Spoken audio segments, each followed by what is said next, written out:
Vamos a empezar entonces.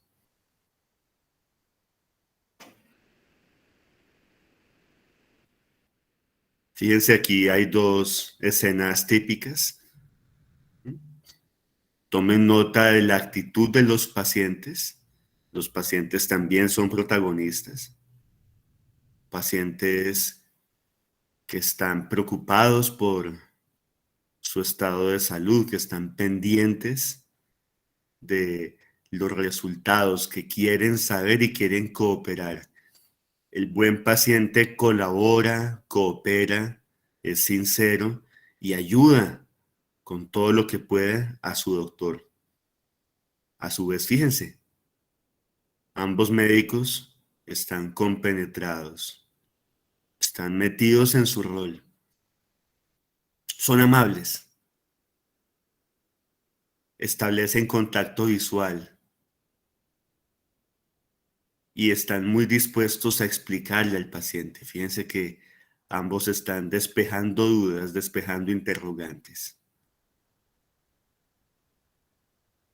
Lo mismo en la teleconsulta. La pandemia de COVID-19 disparó los servicios de teleconsulta en todo el mundo. Hasta antes de la pandemia, solamente Australia, Dinamarca, un poco de los Estados Unidos tenían servicios de teleconsulta bien estandarizados. Después de la pandemia, prácticamente todos los países se han tenido que empapar del tópico. Es importante que el médico esté conectado. Lo mismo que se hace en una consulta presencial, aquí aplica. Contacto visual, atención completa, escucha, paciencia. Y además de la consulta propiamente dicha, un espacio para la retroalimentación y la explicación clara de qué es lo que el paciente debe hacer. Hay muchas ventajas de la teleconsulta, no solamente para evitar el riesgo de una infección, de un contagio. Muchas veces los pacientes viven lejos, no tienen cómo pagar un medio de transporte, son personas muy ocupadas que viajan por todo el mundo, están en todo tipo de situaciones que dificultan la logística, que dificultan la llegada. Ahora, con la teleconsulta, en el lugar donde estén y sin necesidad de parqueadero o de tomar un taxi para llegar a su consultorio, se pueden conectar. El único requisito es tener esa buena disposición para hacer un buen encuentro. ¿Qué define el rol del médico? Entonces, fíjense que el médico es un estudioso, es un investigador. Por eso al médico le llaman doctor, porque es docto, porque es erudito, porque en verdad trata de aprender y se llena de saber. El servicio es importante. Claro que hay otras profesiones en las que se puede brindar un buen servicio, pero el servicio del médico es especial porque las cosas que las personas más valoran son la vida y la salud. Entonces, los servicios médicos son de la incumbencia de los dos principales valores de la humanidad, de lo que la gente más cuida.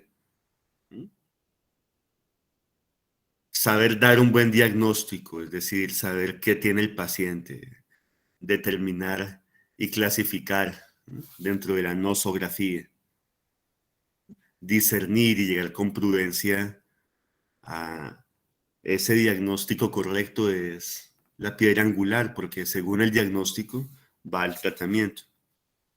Y el tratamiento no solamente es dar un fármaco o hacer una cirugía o sacar una biopsia o hacer estudios posteriores. El tratamiento incluye sobre todo escucha, apoyo, acompañamiento. Lo que está en el texto que les envié anoche de relación médico-paciente, más que el alivio de los síntomas o que la cura, el paciente se siente muy bien cuando es escuchado, querido, acogido y acompañado. La vocación también nos define. Todos los que somos médicos hemos sentido el llamado y es muy especial. Hay otras profesiones mucho más lucrativas o que la sociedad materialista y consumista de hoy valora más. ¿Mm? Para hacer una carrera de medicina que además tiene grandes sacrificios, sí hay que tener vocación, sentir mucho amor, amor por el prójimo sobre todo, compromiso con la vida. Los médicos estamos para proteger, cuidar, salvaguardar, estirar la vida, todo lo que se pueda. Es muy triste cuando hay médicos que atentan contra la vida. Ellos van en contra de la verdadera función del médico. Médicos abortistas, médicos que practican eutanasias, médicos que matan, médicos que asesinan, o médicos que regímenes dictatoriales se prestan para hacer torturas o se prestan para hacer experimentos o se prestan para hacer francas violaciones del derecho internacional, son altamente censurables y no son dignos de ser llamados médicos. Tengan en cuenta eso. Siempre habrá dictaduras, lastimosamente. Siempre habrá situaciones en las que estén vulnerables los más indefensos, ¿m? Pacientes psiquiátricos, retrasados mentales, discapacitados, invidentes, personas con problemas neurológicos, mm, niños en el vientre materno, bebés aún no nacidos, personas enfermas, gravemente enfermas, pacientes considerados en algunas sociedades estorbo por ser demasiado viejos, disidentes políticos, objetores de conciencia. Fíjense, hay muchos pacientes, muchas personas vulnerables y siempre está la tentación de parte de sistemas de salud corruptos, materialistas, para los que es más importante sacarle rentabilidad económica a una cama de UCI, por ejemplo, que ayudar a conservar la vida de un anciano. Y también está la tentación para muchos tiranos, muchos dictadores, el querer exterminar a ciertas personas que tildan de indeseables. Les insisto, el médico que le juega a la muerte es indigno de ser llamado médico. Es alguien que le falta profundamente a la ética. Ya vamos a ver más adelante el juramento hipocrático, que es el que uno hace efectivamente cuando se gradúa. La defensa de la vida es primordial. Tiene que haber otros expertos en la muerte.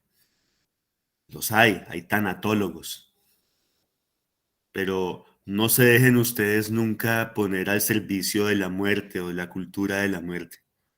Defiendan la vida donde quiera que esté. Esta defensa de la vida obviamente no es un encarnizamiento terapéutico. La gente a veces confunde ambos términos. El encarnizamiento terapéutico es el de aquellos que sostienen la vida, aun cuando el paciente ya neurológicamente y psiquiátricamente no da más. El encarnizamiento terapéutico es prolongar la vida porque sí, a toda costa, vulnerando la dignidad, la felicidad, la plenitud del paciente. Eso tampoco es. Ni lo uno, asesinar personas simplemente porque están viejas y porque son un costo, como sucede en Holanda, en Alemania y en cada vez más países en los que la eutanasia se hace legal. Pero tampoco el otro extremo del encarnizamiento terapéutico, de sostener la vida a como dé lugar sin importar el bienestar y la felicidad del paciente. Manténgase siempre en el justo centro. La eutanasia es pues un asesinato descarado. El mismo nombre está mal puesto. Eu traduce bueno. No es un verdadero buen morir. La eutanasia es un morir adelantado por causas económicas en un sistema de salud que no valora a los vulnerables.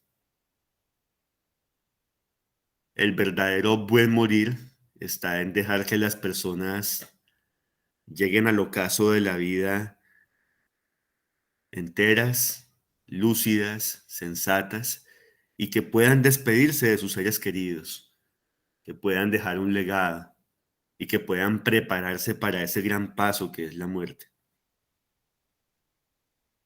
La muerte tiene que ser vivida con toda la solemnidad y hasta con toda la sabiduría y la dicha que requiere. El buen morir es hacerlo de forma no violenta, de forma voluntaria y de forma consentida, no como se hace en muchos lugares en los que el paciente desea vivir más y simplemente lo desconectan o le hacen una sedación extrema para llevarlos a la muerte. Muchos médicos se hacen asesinos sin siquiera saberlo. Se ensucian las manos. Lo mismo con el aborto. Obviamente hay situaciones muy claras a nivel jurídico. Cuando la mamá corre peligro. Claro, es algo de sentido común. Usted no va a dejar a un hombre viudo y a 3 niños huérfanos si un embarazo resulta peligrosísimo y extremadamente riesgoso para esa madre. ¿Mm? Prima la vida de la madre por encima de la del bebé. Claro que hay situaciones extremas. Un bebé con malformaciones severas, incompatibles con la vida. Por ejemplo, anencefalias. Fetos que vienen sin cabeza o con severos trastornos genéticos que harán de ese producto algo que no va a resistir. Ahí sí es tolerable, sensato, inteligente y práctico realizar un aborto. Pero a veces la gente se va a los extremos y yo he visto tristemente que muchas personas ni siquiera planifican bien, no hacen buena planificación, no usan adecuadamente los métodos anticonceptivos y luego tienen el descaro de abortar como si no fuera nada. ¿Mm?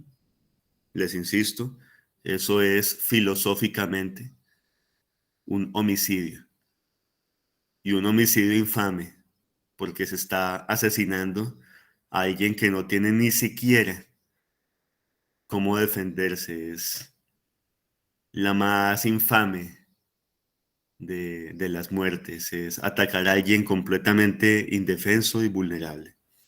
Es peor que dispararle a una persona por la espalda, peor aún. ¿Mm? Obviamente hay escenarios, ya los vimos, en los que se debe practicar un aborto para salvaguardar la vida, cuando en filosofía o en ética o en bioética hay un conflicto entre dos bienes, dos cosas deseables, prima el bien mayor. ¿Mm? La vida de la madre, que es también compañera de su esposo y que es madre de otros niños. El evitarle el sufrimiento a un bebé que probablemente va a vivir apenas unos segundos y de manera inadecuada, de manera fea, sufriendo después de que nazca. O en caso de un producto no viable, como les decía, una anencefalia. Pero ya lo otro, ya abortar porque se ha descuidado la planificación familiar, abortar porque se ha tenido la torpeza de no hacer una consulta ginecológica a tiempo, abortar porque simplemente no se desea tener una carga a nivel económico es infame. Es de lo más falto de ética y desagradable que pueda haber en este mundo. Es un homicidio completamente canallesco y desigual. Un asesinato de alguien sin derecho a la más mínima defensa. El ejercicio de la medicina, fíjense, debe ser entonces siempre hecho desde los principios éticos fundamentales. Un médico sin ética es un cafre. Cuando estuvo el régimen nazi en Alemania en los años 30 y 40 del siglo pasado, hubo algunos médicos que se prestaron a hacer todo tipo de infamias. Como les digo, no son verdaderos colegas, son indignos de ser llamados médicos. Y eran eminencias, eran profesores titulares de grandes universidades, pero igual, tan pronto empezaron a experimentar con opositores al nazismo, con judíos, con negros, con gitanos, con homosexuales, con pacientes terminales, con pacientes psiquiátricos, porque así se hacía en el régimen nazi, pues se volvieron verdaderos asesinos. Cuando la medicina o la ciencia se olvida de la filosofía y de la ética, se puede volver algo francamente feo, monstruoso. El médico está llamado también a la transformación y al crecimiento personal, no solamente de su paciente, también de sí mismo. El médico tiene que estar en mejoría continua, en crecimiento continuo. Un buen médico se ilustra, estudia, lee, se consagra. Un buen médico quiere saber más y más de su especialidad para ayudarle cada vez con más eficacia a sus pacientes. Un buen médico está comprometido con dar ejemplo también. Ustedes de pronto han visto ejemplos patéticos de cardiólogos fumando, ¿m? Endocrinólogos obesos, personas que no dan un ejemplo coherente, ¿m? Deportólogos sedentarios. psiquiatras trastornados mentalmente, neumólogos que tienen el cigarrillo en la mano. Eso es incoherencia. El verdadero médico es claramente coherente. Las palabras convencen y gustan, pero es el ejemplo lo que más mueve a las personas y a un paciente lo inspira el ejemplo. Si uno como doctor habla de hábitos de vida saludable, tiene que vivir una vida saludable,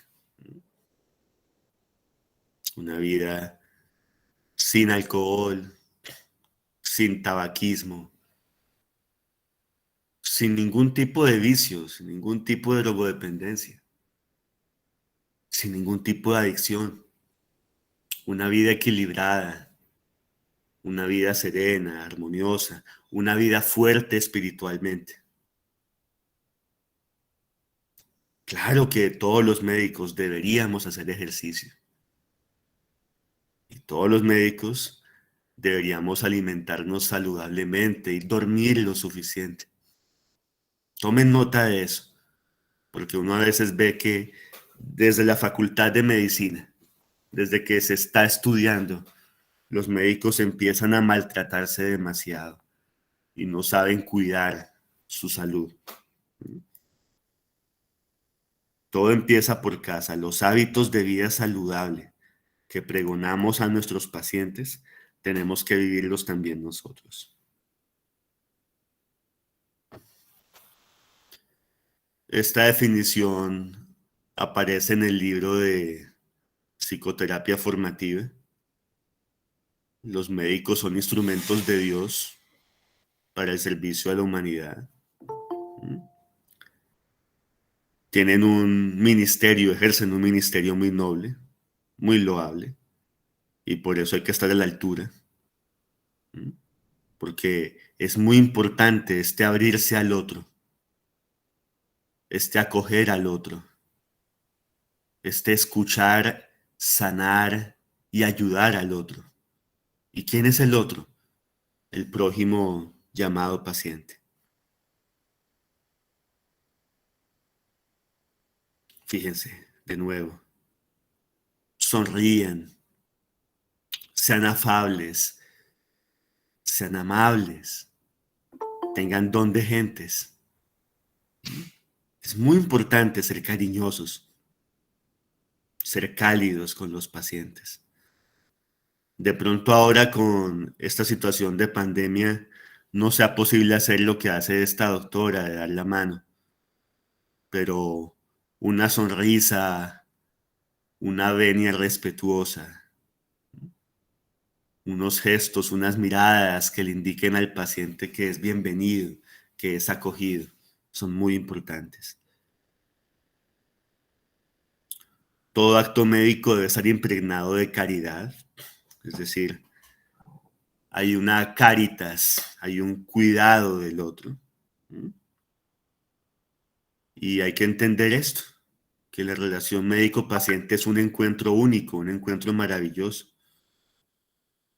El paciente y su familia tienen la ocasión de descubrirse a sí mismos, de aprender, descargar los afanes, las angustias, los hábitos maladaptativos y retomar la senda de la salud. El doctor tiene la oportunidad de hacerse más compasivo, más comprensivo con la condición humana, más consciente de la propia naturaleza y obviamente más sabio y más útil. Un buen doctor se hace cada vez más capacitado para amar y servir. Caridad es eso, amor. Ser caritativo es ser amoroso. Los médicos estamos mandados a amar a los pacientes. No se olviden de eso. Desdichado el médico que está buscando hacer dinero, lucrarse o investigar si no importa Si el paciente mejora o no su estado de salud, le interesa es publicar enfermedades exóticas o raras. Desdichado el médico que está buscando eh, figurar a nivel político, ¿m? O que es amable con la gente solamente para captar votos o simpatías. Así no es. Esto se ejerce con grandeza. Esta profesión se ejerce con nobleza. Amar es tener caridad, es cuidar a ese prójimo llamado paciente. Les hablaba de la diada transmutadora, ¿m? Paciente médico o pareja, terapeuta o familia tratante. Es lo mismo, porque el médico es tratante, el médico es terapeuta, el médico está ahí, listo a ayudar. Es una relación muy peculiar, fíjense. No es una relación cualquiera. Es una relación en la que hay entendimiento, hay aprendizaje. Es un encuentro significativo. Recuerden que hay procesos de transferencia y contratransferencia a nivel inconsciente y que está la sinergia médico-paciente o sinergia terapéutica a nivel consciente.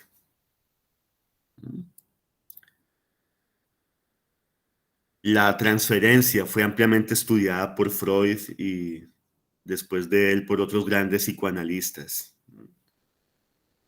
Melanie Klein, Donald Winnicott, Heinz Kohut, Otto Kemberg, Jacques Lacan.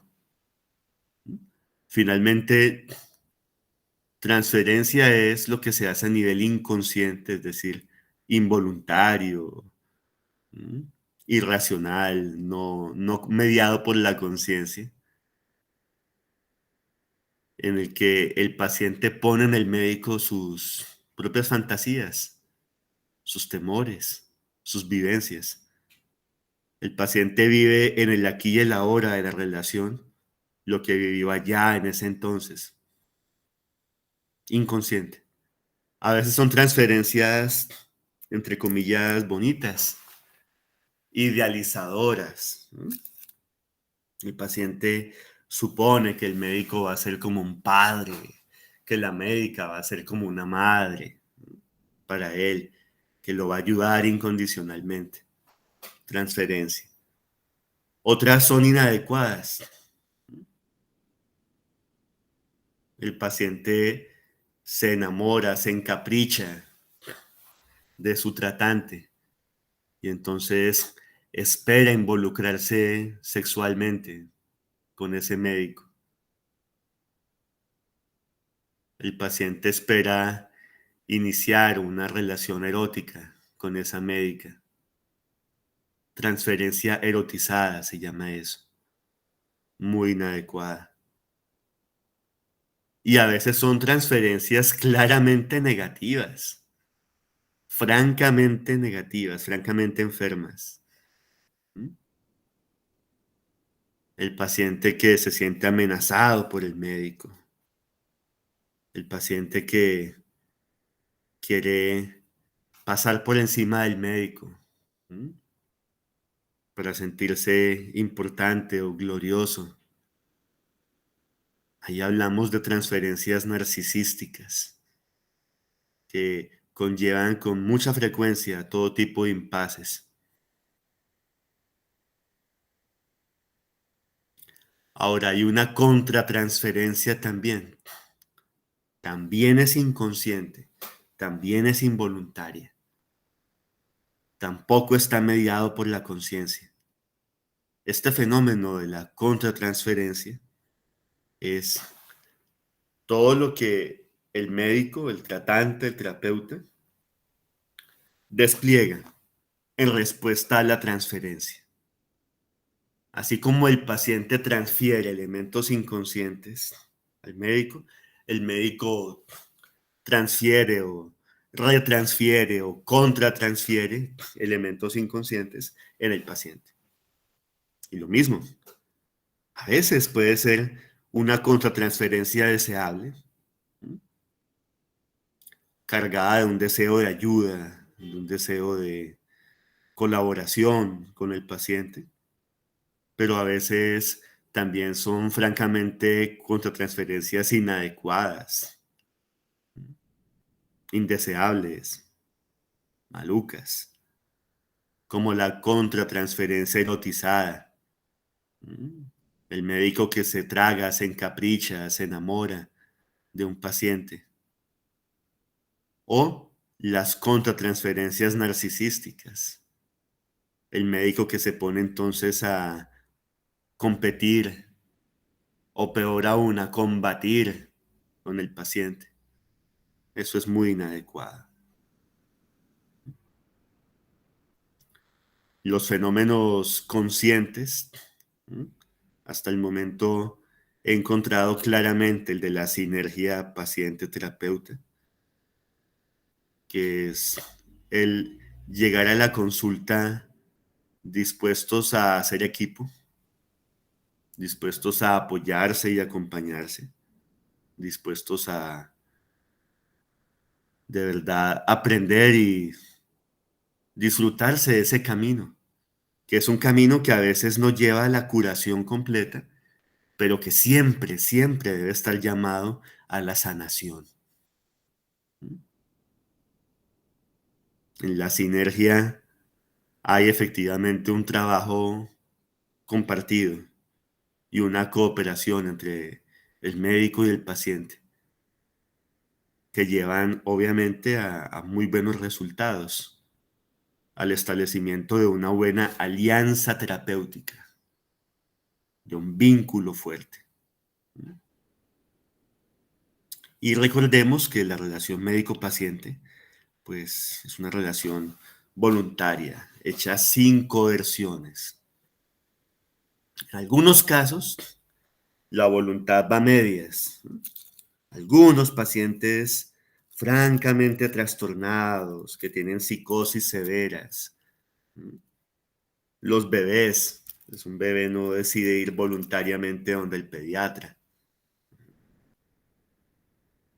Algunos pacientes con discapacidad cognitiva, retraso mental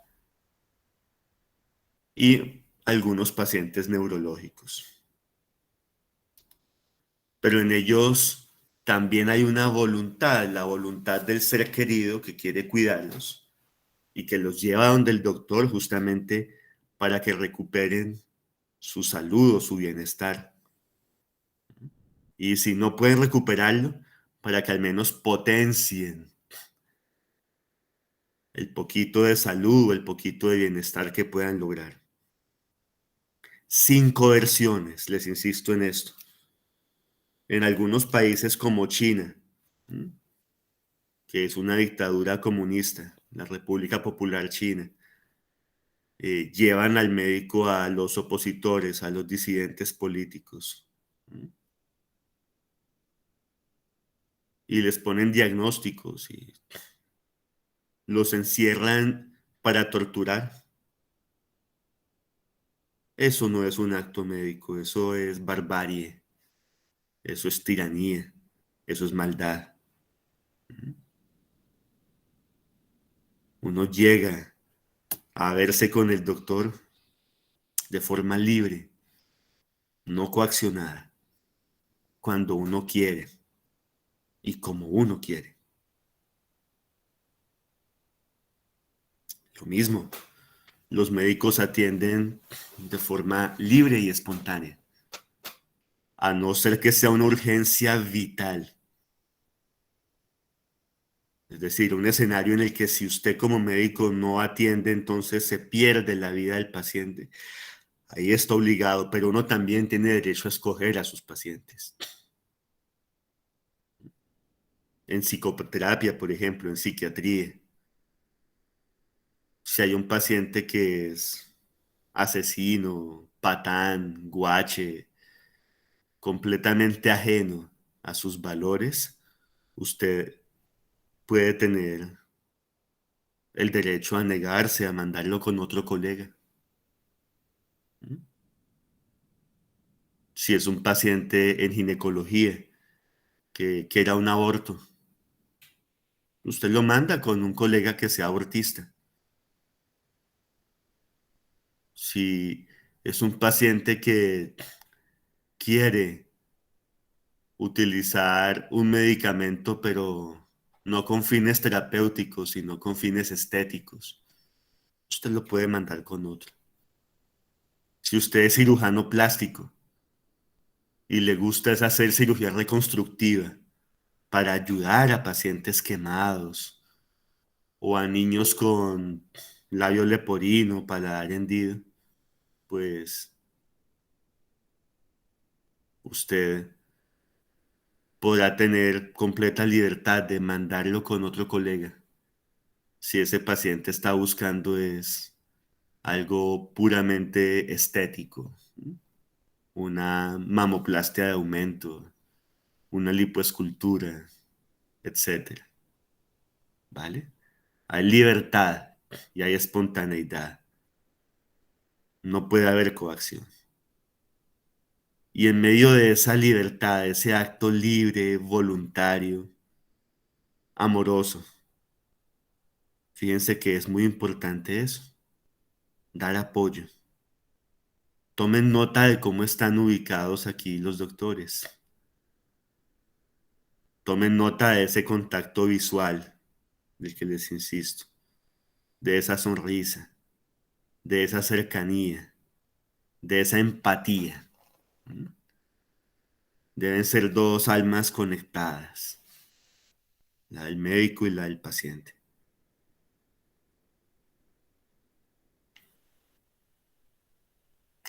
Un paciente busca a veces la cura, la mejoría completa. Otras veces busca la mejoría parcial o que no progrese tan ligero una enfermedad que sea crónica o irreversible. A veces busca resolver un síntoma o un grupo de síntomas. Casi siempre busca mitigar el dolor, sea un dolor físico o un dolor psíquico. Y el paciente también busca conocimiento de sí mismo, entender. Yo, ¿por qué me hice hipertenso? ¿Por qué me hice diabético? ¿Por qué en la familia hay tantos pacientes con depresión? ¿Por qué en mi familia casi todos somos tan ansiosos? ¿Por qué es tan frecuente el alcoholismo? ¿Por qué esa tendencia a la obesidad? La gente quiere saber, quiere comprender su propia historia y la historia familiar.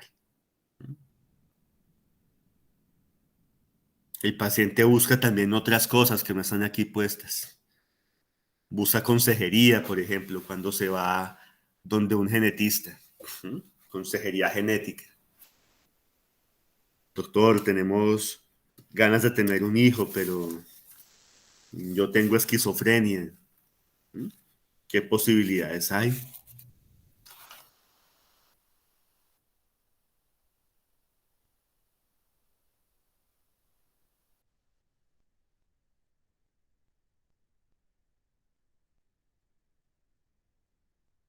De forma muy brusca con la gente en el trabajo. ¿Cómo puedo pulirme personalidad? ¿Cómo puedo aprender a tener más don de gentes? ¿Cómo puedo ser más amable? Y sí, no le ayuda.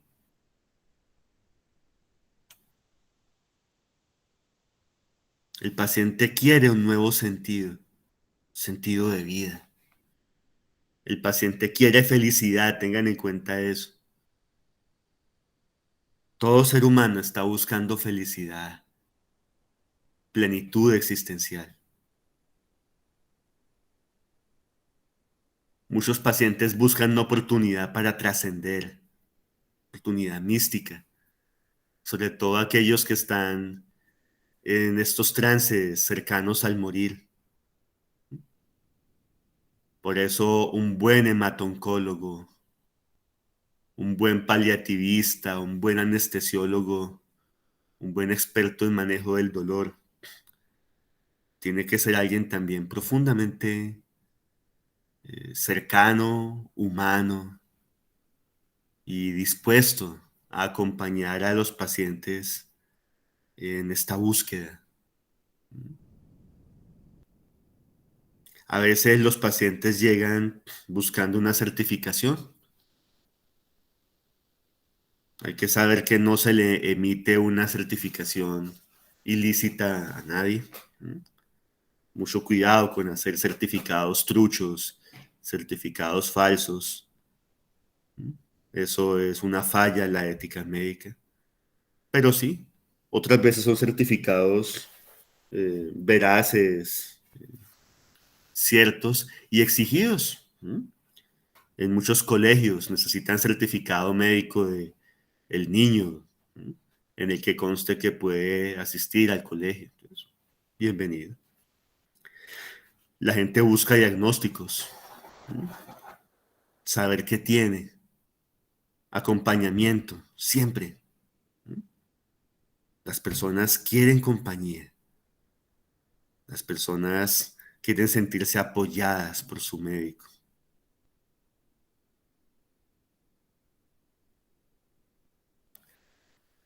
¿Qué busca un médico? ¿Mm? Busca crecimiento personal,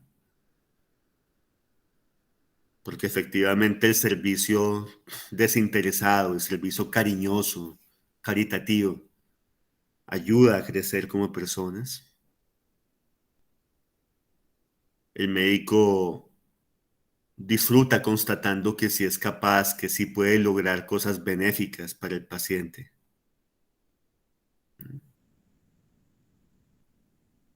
Satisface necesidades de actividad filantrópica o altruista. En realidad, muchas personas necesitan servirle a la humanidad. Actividad epistemofílica, es decir, investigación, conocimiento.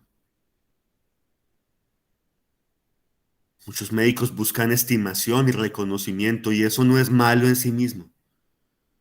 Si en verdad hacen una labor noble, si en realidad ejercen su profesión con nobleza, ayudando a muchas personas, es justo que reciban esa estimación y ese reconocimiento social. Los médicos también están ahí listos a investigar sobre esa condición médica que despierta su interés o sobre la que se siente llamado a estudiar, bien sea porque la padece un ser querido, o porque la teme, o porque la tiene, o porque se siente conmovido por quienes la sufren y quiere mejorarles la vida. Y fíjense, hay muchas especialidades. De usted depende de escoger la que sea de su preferencia. Lo importante es que desde su especialidad ayude, acompañe y apoye a su paciente. Ambos quieren, tanto médico como paciente, satisfacer esa necesidad de contacto que es muy humana. Contacto verbal, contacto corporal, contacto espiritual. Ahora con esto de la pandemia es muy complicado el contacto corporal, pero entonces tiene que ser más fuerte aún esa empatía y ese contacto verbal y no verbal, ese contacto gestual, que los gestos, que la mímica ayuden a hacer una linda conexión con los pacientes. Y contacto espiritual, como les digo, muchas veces el paciente consulta buscando alguna orientación, alguna guía para la vida. Satisface necesidades de vinculación, de relación, necesidades de comunicación. Y finalmente el ser humano es un ser social. Hay especies que son solitarias, pero los seres humanos necesitamos estar en contacto. A veces uno puede encontrar gente que concurre buscando ganancias secundarias, pacientes simuladores, quieren simular una enfermedad para evitar algún castigo por parte de la justicia, para evadir la justicia. ¿Mm? O el síndrome de Münchhausen. ¿Mm? Hay pacientes con severas dismorfofobias o que quieren ser aplaudidos como, ay, tan caritativo, tan maravilloso, tan buen cuidador, tan buen familiar, enfermando, impidiendo la mejoría de los niños, los bebés o las personas a su cargo. ¿Mm? O psicópatas, hay psicópatas que buscan al médico buscando eh, evadir la ley de alguna manera. El psicópata que busca al cirujano plástico para que le cambie la cara, entre comillas, y eluda la justicia, o el traqueto que era un certificado de defunción falso, etcétera. Mi recomendación, queridos doctores, es que jamás emitan ese tipo de certificaciones y jamás ensucien su profesión eh, dejándose comprar por este tipo de gente. Es gente malvada, gente sin corazón y que por lo general les va a pagar mal. ¿Mm? Puede que les consignen mucho dinero, pero es como haberle vendido el alma al diablo. Y luego no van a dudar en exterminarlo, en aniquilarlo. Si usted se entera de alguna cosa que ellos no quisieran. Entonces, lo mejor es que no tomen ese tipo de pacientes, por muy jugosa que sea la oferta. Eviten. No hay nada mejor que un trabajo honesto, que un trabajo honrado. No hay nada mejor que usted se ganó sus pesos haciendo su labor con toda la limpieza, con toda la honestidad del caso. Esa es la clave. De hambre nunca se va a morir el que es un buen doctor, jamás. ¿Mm? Lo importante es no caer en esa codicia, en esa ambición desmesurada que ha hecho perder a muchos doctores en la vida.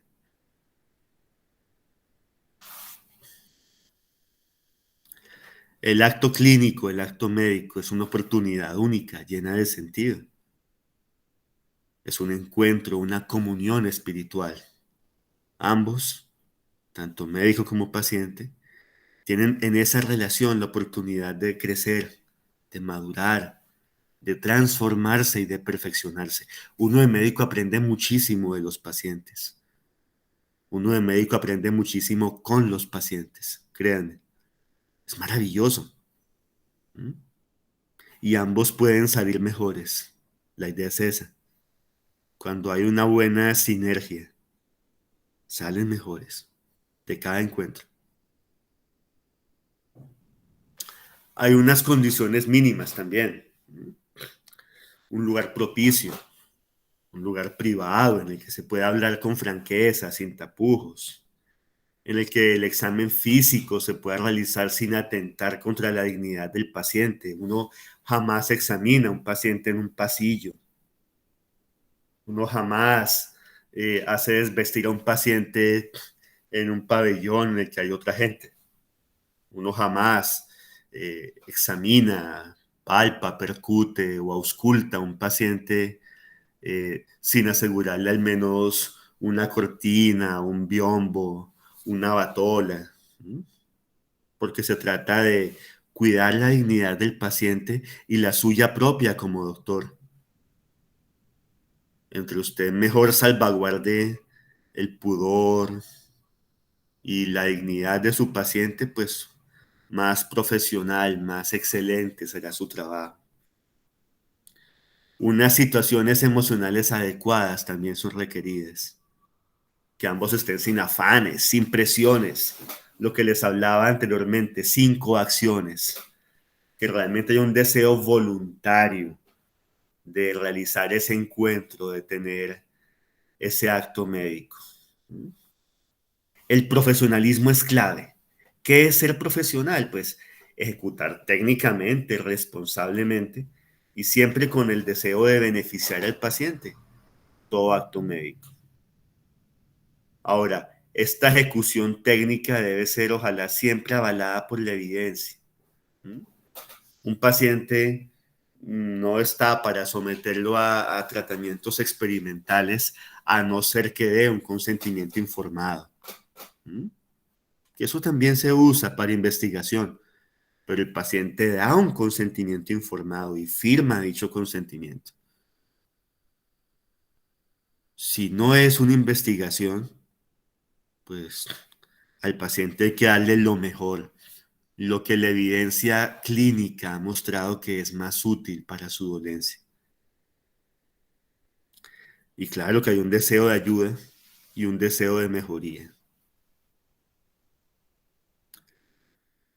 El respeto y la consideración por el otro son también importantes, así se evita el abuso de poder. Un médico que regañe a un paciente o que lo explote es muy inadecuado. Los acercamientos sexuales inadecuados o indebidos. De verdad es muy triste ver que algunos médicos deshonran la profesión, involucrándose de forma sexual con sus pacientes. Eso es muy inadecuado. Cuando se respeta al otro, se evitan esas actitudes explotadoras. Tiene que haber un compromiso de ambas partes, un compromiso de ceñirse estrictamente a lo que el acto médico exige. No es una charla informal. O sea, el paciente, cuando lo está buscando usted, no espera que usted le sirva una michelada o que le ponga una copa de vino. El paciente quiere es que usted, con su inteligencia, su preparación, su formación académica, lo oriente, lo guíe, le dé unas pautas para mejorar su estado de salud. A veces hay médicos que mediocremente simplemente reformulan y sacan al paciente o expiden un certificado a la carrera.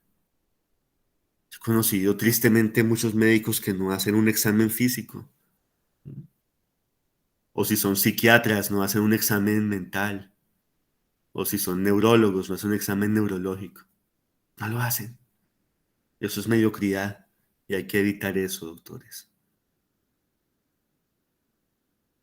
La relación médica efectivamente tiene unas exigencias técnicas y el médico debe ser todo un profesional en cada instante, en cada momento de ese acto médico. El trabajo en equipo.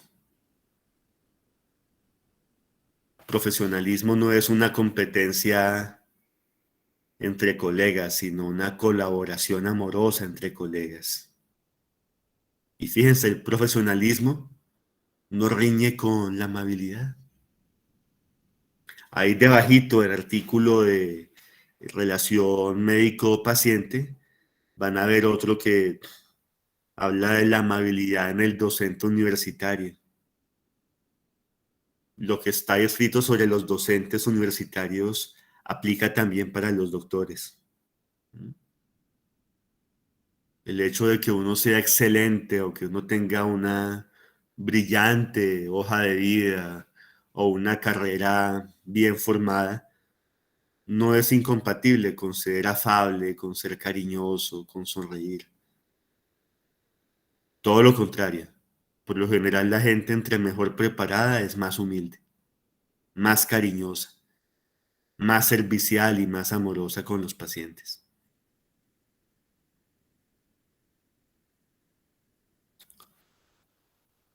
Es de insistir el respeto, el buen trato, ¿no? De forma mutua. El médico debe tratar de forma exquisita al paciente. El paciente también debe tratar de forma exquisita al médico. Ambos deben llegar bien bañados, bien presentados, bien vestidos. No se trata de lujos. Hay pacientes muy pobres a veces que no tienen para una camisa elegante o nueva, no importa. Lo importante es que haya limpieza, que haya higiene, que haya un orden, ¿m? Un buen olor y una buena actitud. No sirven las opiniones, los comentarios, los chistes a destiempo, las metidas de pata, los comentarios hechos sin ton ni son. ¿M? ¿No? Siempre respeten al paciente, respétenlo en sus creencias, en su cosmovisión, en su filosofía, en sus, eh, digamos, afinidades políticas, en sus afinidades religiosas. Jamás se burlen de la apariencia de un paciente. A veces los adolescentes y los adultos jóvenes están buscando definir una identidad. Sean muy respetuosos. Y hay que evitar todo lo que sea tosco, todo lo que sea descortés, todo lo que sea agresivo. Y del mismo modo, exigir también que los pacientes sean cariñosos, elegantes, corteses y bien educados, siempre. Un buen médico es más importante que una buena medicina, ¿no? Es decir, la gente quiere sobre todo ser escuchada, apoyada, acompañada y comprendida. Y por eso es importante que detrás de todo doctor, de toda doctora, haya un ser humano cálido, un ser humano amable y comprensivo, dispuesto a dar esa acogida, a dar ese acompañamiento que el paciente está buscando.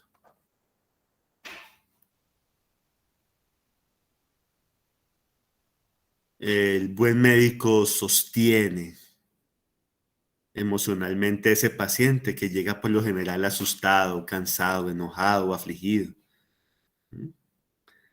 El buen médico simbólicamente acuna al paciente en su regazo, cuando recibe de forma afable, sin prejuicios, cuando lo acepta, lo comprende en su condición, lo comprende sus necesidades, cuando lo calma y cuando lo ayuda en la búsqueda de un sentido más pleno de la vida.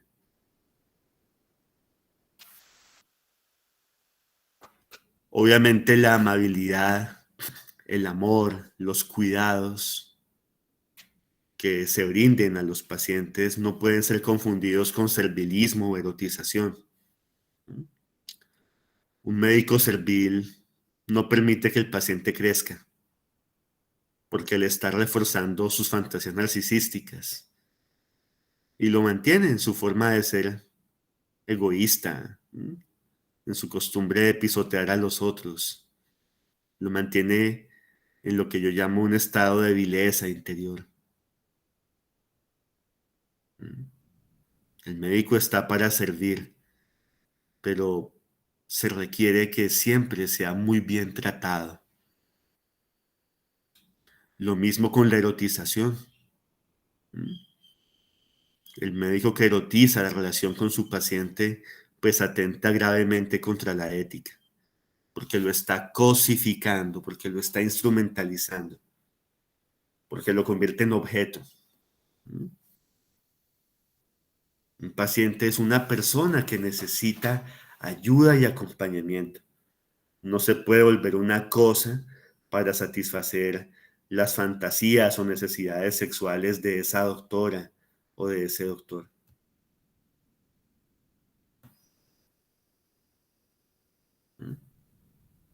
Tanto en la telemedicina como en la atención presencial. El buen médico está ahí, fíjense, apoyando, colaborando y acompañando.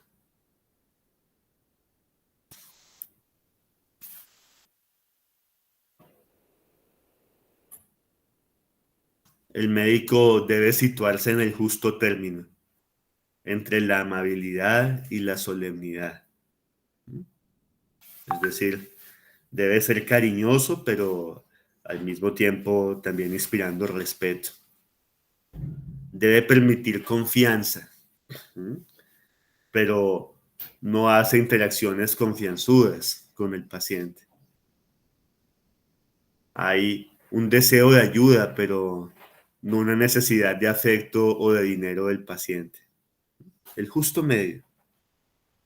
El médico está para ser cariñoso, pero no para ser alguien que erotice su relación con el paciente.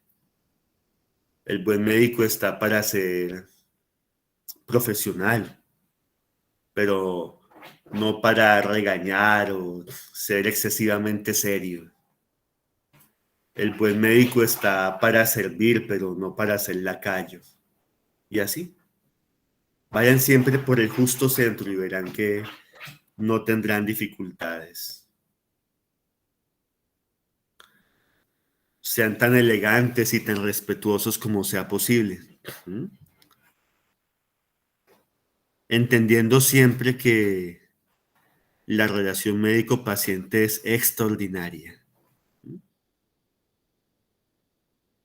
Si es bueno ser amables y conectar emocionalmente, pero tampoco se trata de ser histéricos o payasos.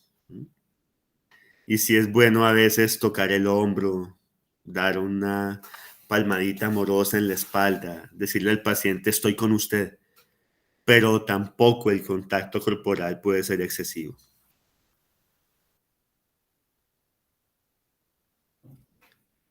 El acto médico debe hacerse a la hora y en el lugar adecuados. Claro que hay urgencias que son quirúrgicas, ortopédicas, ginecobstétricas, excepcionales. Y suceden donde usted menos se lo espera. A veces el parto tiene que ser atendido en la calle o en un taxi.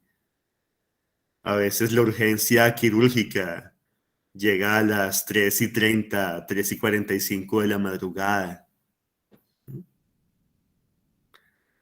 Pero por lo general, cuando se pueda agendar, háganlo siempre a la hora y en el lugar apropiados, en un espacio habilitado para el ejercicio de la medicina, en el que haya el instrumental adecuado para la especialidad y en horas que no atenten contra su salud, la salud del médico, y su felicidad familiar.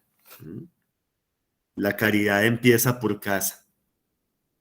He conocido a algunos médicos que sacrifican sus vidas familiares por estar ¿m? tratando de servirle a todos los pacientes a toda hora. Cuiden por favor sus matrimonios, doctores. Cuiden sus noviazgos, cuiden sus familias. Trabajen duro y atiendan con amor a todos los pacientes que puedan, pero hay unos espacios y unos horarios familiares que se deben respetar a toda costa.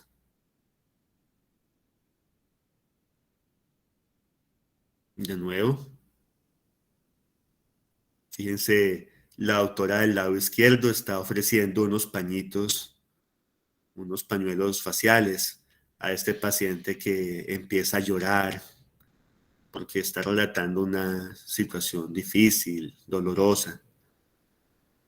A la derecha, un médico en teleconsulta que está en contacto con la enfermera de ese otro centro de salud y con su paciente y logra tener contacto con ellos y al mismo tiempo estar revisando el examen, cómo ha salido esa radiografía de tórax. Eso es importante. Hay que usar todas las herramientas que sean necesarias para dar una atención de calidad.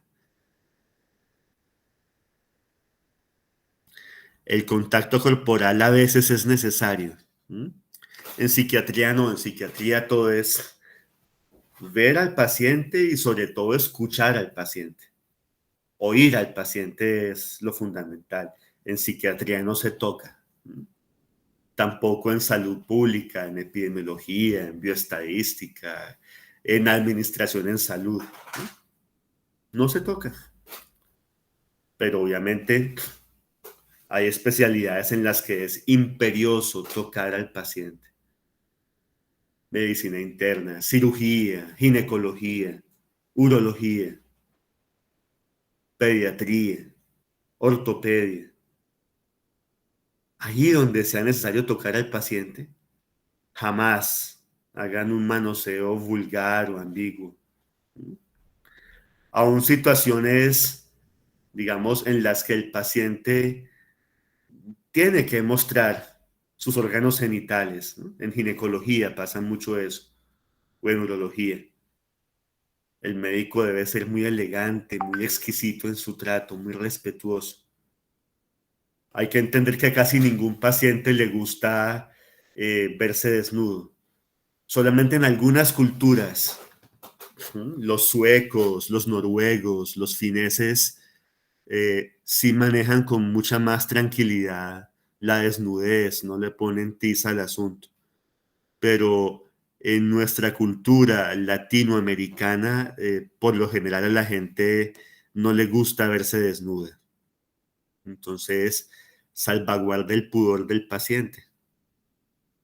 Puede que usted a esa paciente le palpe y le revise ambos senos, pero en vez de pararla completamente desnuda, dígale que se ponga una batola, ¿m? Y de manera alternada, primero revise un seno, el otro está cubierto.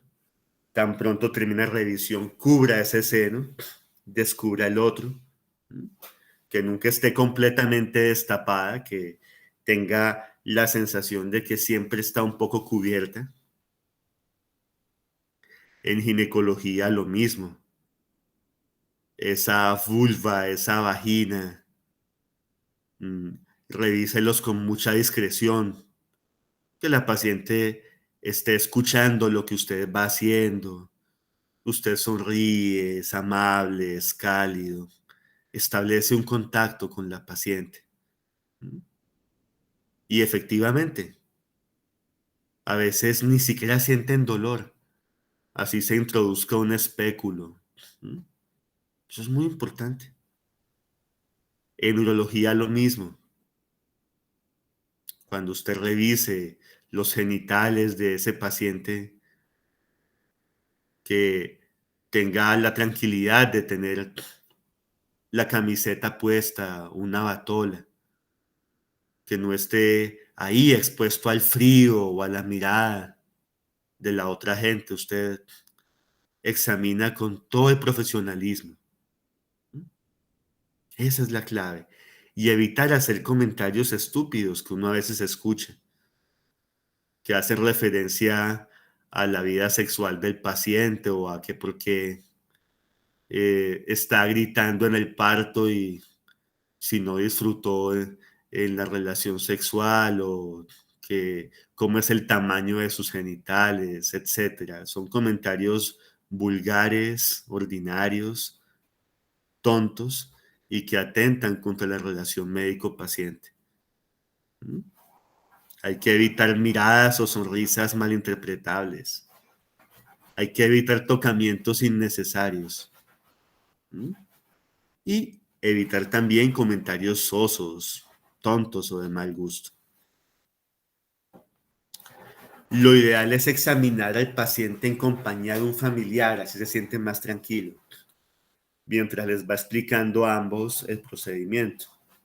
Ahora, a veces hay excepciones, los adolescentes no disfrutan mucho eso, pero bueno, en ese caso entonces el familiar, el acudiente de ese paciente adolescente se queda sentadito ahí dentro del consultorio, mirando para otro lado, pero que esté ahí acompañado. Lo aconsejable también es contar con la presencia de una enfermera discreta, que inspire confianza, que sea muy profesional.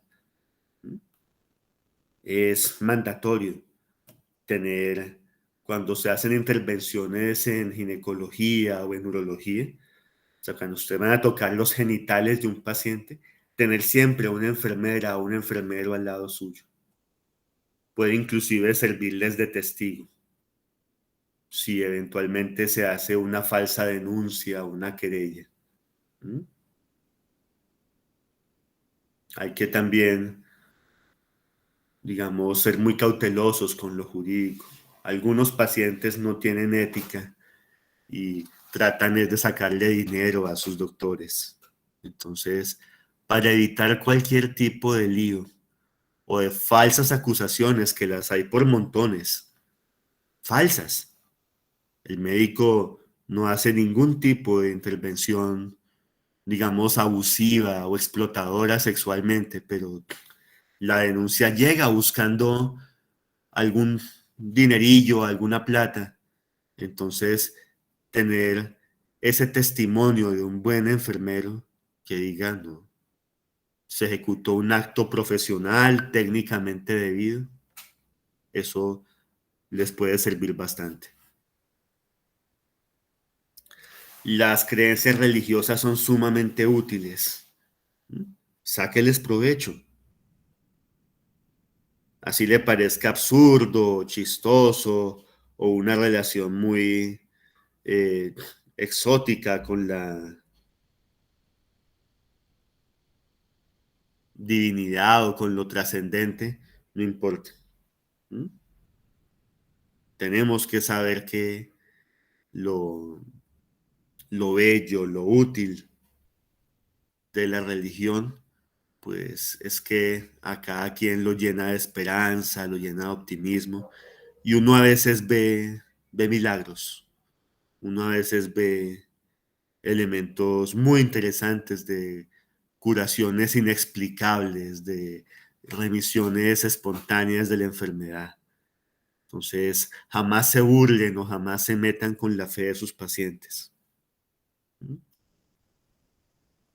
Todos esos contenidos ancestrales del inconsciente colectivo, lo simbólico, lo mágico, en vez de ser rechazados, deben ser rescatados en el ejercicio de la medicina, si con ello hay una mejor adherencia. ¿Mm? Importante es eso. Tenemos que brindar a los pacientes la oportunidad de sanar, de curar, de recuperarse. Si el paciente le pide a usted que rece con él, hágalo. Si el paciente lleva alguna estatuilla, alguna imagen, algún amuleto, algún elemento de buena suerte o de protección o de cercanía con Dios, déjelo, permítaselo, porque eso también puede ayudar en la cura.